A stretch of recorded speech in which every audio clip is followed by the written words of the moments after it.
साथियों, आप में से कई लोगों को पता होगा कि जो हमारा सूचना का अधिकार, जो राइट टू इंफॉर्मेशन एक्ट है, वो संशोधित कर दिया गया है और बहुत ही बुरी तरीके से उसको कमजोर करने की लगातार कोशिश चल रही है केंद्र सरकार की।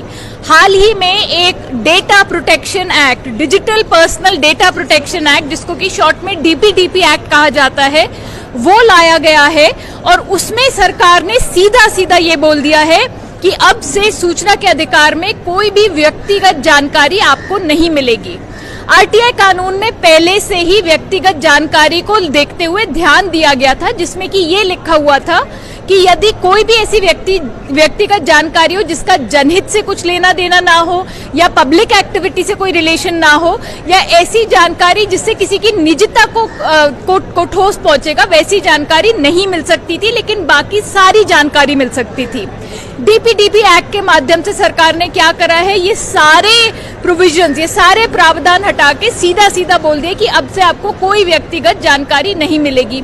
अब इसका असर आप सोचिए, लोग आरटीआई डालते हैं, पूछते हैं कि ये कौन से पूंजीपति हैं जिनके लाखों अरबों रुपए के बैंक लोन्स माफ कर दिए गए।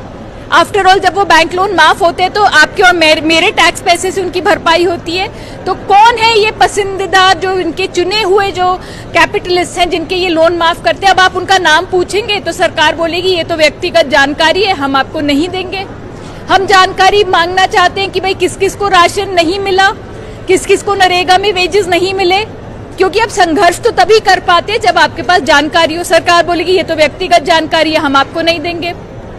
आरटीआई में लोग पूछते हैं कि हमें जजेस की, हमें सरकारी नौकरों की, हमें पब्लिक सर्वेंट्स की संपत्ति का ब्यौरा दीजिए।